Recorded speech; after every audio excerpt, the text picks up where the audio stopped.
માં નવદુર્ગા રૂપી નાની બાળકીઓની પૂજા કરી ચાંદીના દરબારમાં શોભાયમાન કરી 14મા વર્ષમાં અરિહંત જ્વેલર્સે પ્રવેશ કર્યો છે। સુરતના અરિહંત જ્વેલર્સ દ્વારા સાંસ્કૃતિક વારસાને જાળવી રાખવા અનોખી પહેલ કરવામાં આવી છે।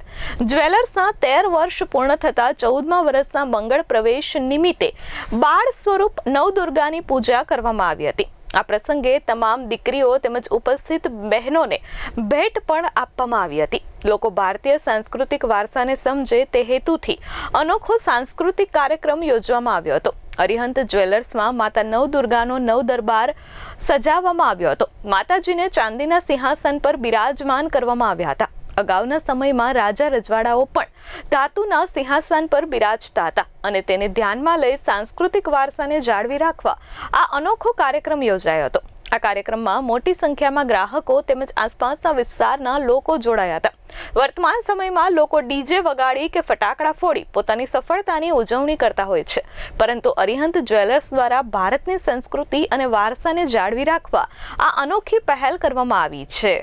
મારું નામ મમતા લીલિયા છે। હું ઇનર ક્લબની પ્રેસિડેન્ટ છું। ગુડ ઇવનિંગ સૌને મારા જય શ્રી કૃષ્ણ। આજે ખૂબ જ સરસ મજાનું અરિહંત જ્વેલર્સ વાળાએ આયોજન કર્યું છે। એમના 13 વર્ષ આજે પૂર્ણ થયા છે અને 14મા વર્ષમાં મંગલ પ્રવેશ કરવા જઈ રહ્યા છે। તો એમને સરસ મજાનું આજે ચાંદીનું એક્ઝિબિશન ગોઠવ્યું છે। એમાં હરેક મહિના નાનાથી માંડી મોટા લોકો આજે આવ્યા છે અને ખૂબ જ સરસ એમનું કલેક્શન છે। કોંગ્રેચ્યુલેશન્સ કહીશ કે અરિહંત જ્વેલર્સના ઓનરને કે આજે સરસ મજાનું એમને આયોજન કર્યું છે। Thank you so much. આજે જે બધા મહિલાઓ બી પધારી છે, કોંગ્રેચ્યુલેશન્સ ઓલ। અને ખરેખર હું ધન્યવાદ માનું છું અરિહંત જ્વેલર્સનો કે આજે એમને પ્લેટફોર્મ પર બધા જ વ્યક્તિઓને ઇન્વાઇટ કર્યા છે અને ખૂબ જ સરસ મજાનું એને આયોજન કર્યું છે। ખરેખર આજે એમને વિચાર આવ્યો છે કે નવદુર્ગાનો, કારણ કે કાલે જ આપણે નવરાત્રીનો સેલિબ્રેશન પૂરું થયું છે અને ખૂબ જ સરસ મજાના નાની લાડકીઓ સરસ મજાના નવદુર્ગાનું રૂપ લઈને આજે આ જ્વેલર્સમાં પધાર્યા છે। ખૂબ ખૂબ ધન્યવાદ દીકરીઓનો કે એમને સરસ ખરેખર માતાજીના નવ રૂપ ધારણ કર્યા છે। Thank you so much Arihant જ્વેલર્સનો કે આજે અમને પણ બોલાવ્યા છે। Thank you so much. Bureau report S24 news Surat.